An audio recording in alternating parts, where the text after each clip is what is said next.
जय हिंद दोस्तों, आप सभी का स्वागत है एक बार फिर से आपके अपने YouTube चैनल यूनिक ज्ञान में। आज हम BA 6 semester geography paper first का चैप्टर 7 पढ़ेंगे, जिसमें हमें भारतीय मानसून और वर्षा पैटर्न के विषय में पढ़ना है। इसके पहले 6 चैप्टर्स हमने आपको बहुत अच्छे तरीके से पढ़ा दिए हैं। अगर आपने नहीं देखे हो तो चैनल पर विजिट कीजिए, आपको प्लेलिस्ट में हर एक क्लास चैप्टर 6 तक मिल जाएगी। साथ ही साथ अगर आप सिलेबस नहीं जानते हैं तो सिलेबस भी आपको वहां पर देखने को मिल जाएगा। अगर आप नोट्स चाहते हैं, PDF नोट्स हर एक क्लास जो कराई जाती है उसकी, तो आप हमारे टेलीग्राम चैनल को ज्वाइन कीजिए। वहाँ पर सभी क्लासेस के नोट्स आपको प्रोवाइड किए जाते हैं, जहाँ से आप रिवीजन कर सकते हैं। साथ ही साथ अगर आप अपना हैंड रिटन नोट्स बनाना चाहते हैं तो बना सकते हैं। आपके एग्ज़ाम बहुत ही नज़दीक है। हमने हर एक वीडियो में आपको बोला है कि जब भी आपके एग्ज़ाम हो जाएं, आप अपने पेपर को सेंड कर दिया करिए। बहुत ही कम यूनिवर्सिटी के बच्चे हैं जो भेजते हैं, और जो भेजते हैं उनका बहुत बहुत धन्यवाद।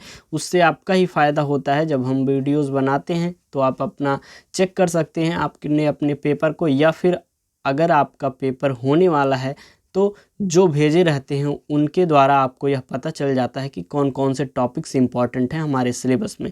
तो यह भेजना जो है एक प्रकार से आपके लिए ही इम्पॉर्टेंट हो जाता है। तो चलिए देखते हैं भारत की मानसून कैसी है, उसके वर्षा पैटर्न कैसे है, कैसे भारत में वर्षा होती है, किन पवनों के द्वारा होती है, किन दिशा से हमारे लिए ये मानसून हवाएं आती हैं, इन सभी को हम पढ़ेंगे। अगर आप चैनल पर नए हैं तो चैनल को सब्सक्राइब कर दीजिए।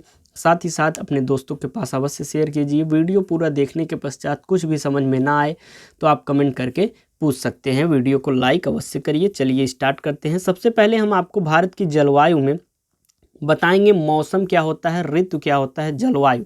इन चीज़ों को जब हम जान लेंगे तभी अपनी मानसूनी हवाओं के विषय में और अपने वर्षा पैटर्न को हम समझ पाएंगे। मौसम क्या है, ऋतु, जलवायु, वेदर, सीजन, क्लाइमेट, इनमें क्या अंतर होता है। मौसम क्या होता है? वायुमंडल में अचानक होने वाले परिवर्तन को मौसम कहा जाता है।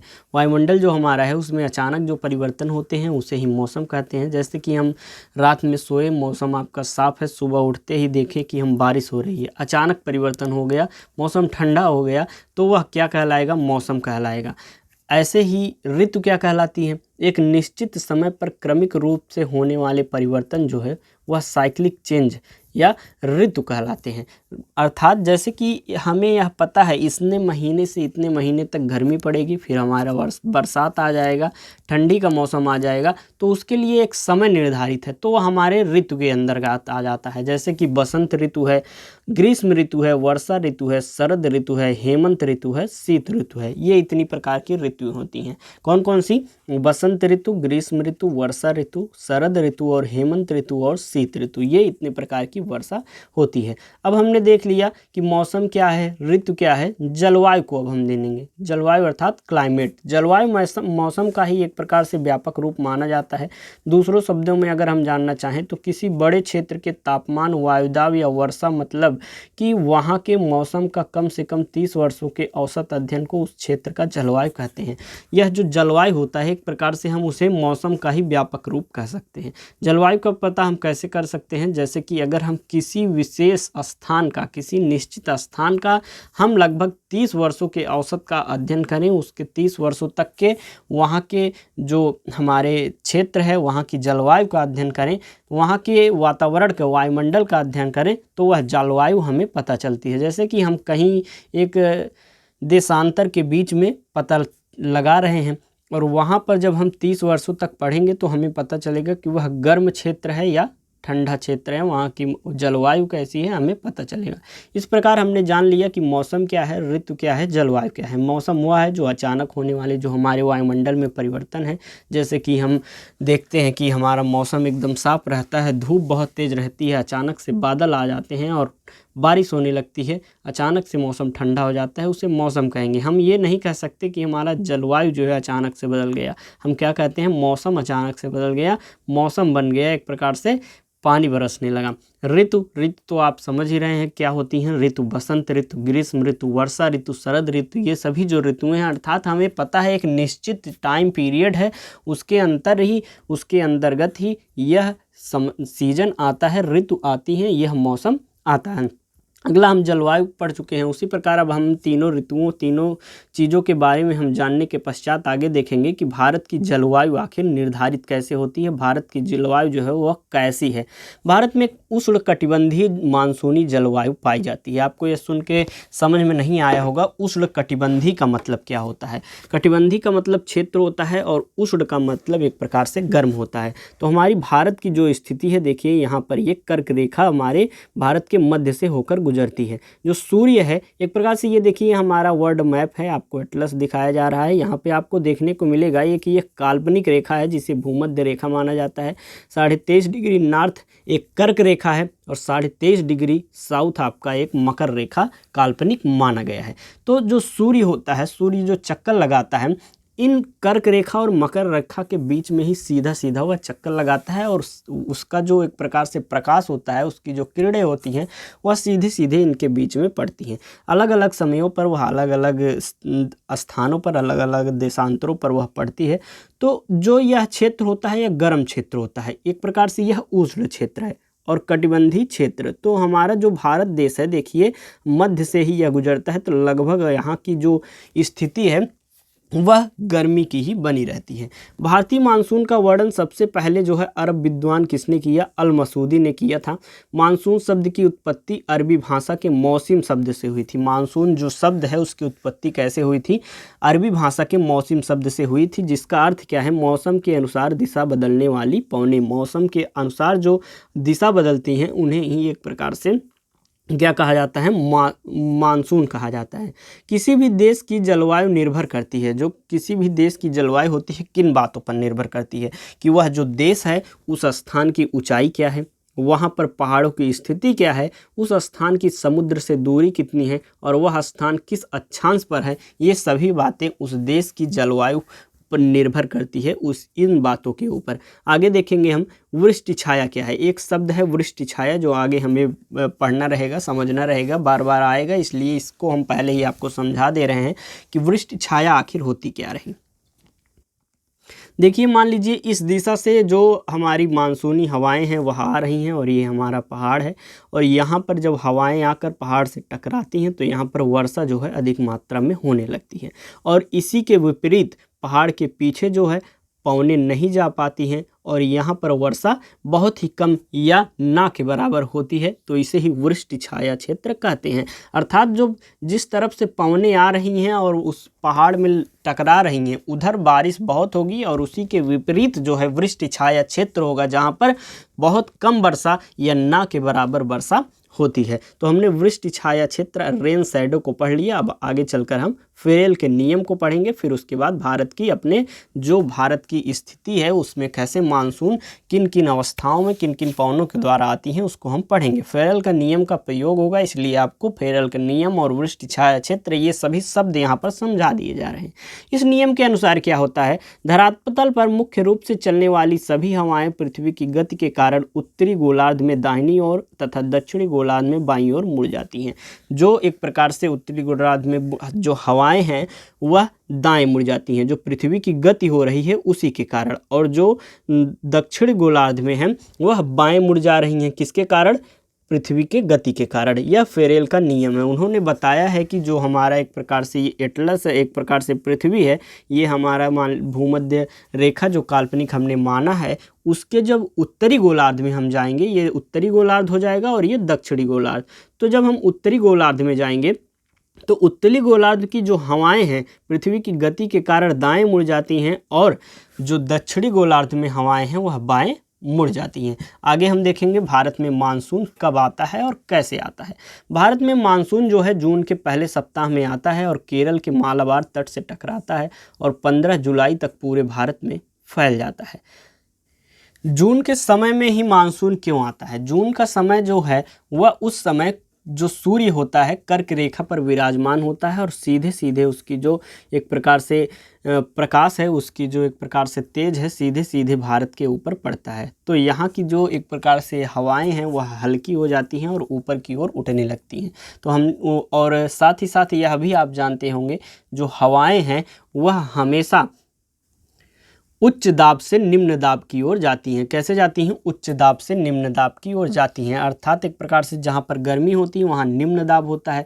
तो गर्मी इस समय कहाँ है? कर्क रेखा पर है। कर्क रेखा हमारी कहाँ है? हमारे भारत के बीचों बीच से गुजरती है। तो वहाँ पर जो है निम्न वायु दाब है। तो जो उच्च वायु दाब है, वायु जो है उस दिशा में जाएगी, कहाँ पर? निम्न वायु दाब की तरफ जाएगी। तो जो यहाँ की जो हवाएं होती हैं इधर ऐसे जाने लगती हैं और यहाँ पर भी गर्मी होती है। जो अरब सागर और बंगाल की खाड़ी है, यहाँ की जो समुद्र की जो पानी है, एक प्रकार से जल है, उनका वाष्प बनकर उड़ने लगता है और जो यहाँ से हवाएं जाती रहती हैं वह इन वाष्पों को लेकर भारत में चली जाती हैं और वह वर्षा कराती हैं। आगे हम इसको अच्छे से समझेंगे भारत में मानसून को। भारत में मानसून जो है वह दक्षिण पश्चिम दिशा से जून के पहले सप्ताह में सबसे पहले केरल के मालाबार तट पर दक्षिण पश्चिम मानसून 2 शाखाओं आता है और दक्षिण पश्चिम जो मानसून है वह 2 शाखाओं में बटा होता है। कौन कौन सा? अरब सागर की शाखा और बंगाल की खाड़ी की शाखा। अब इसको हम अच्छे से समझेंगे।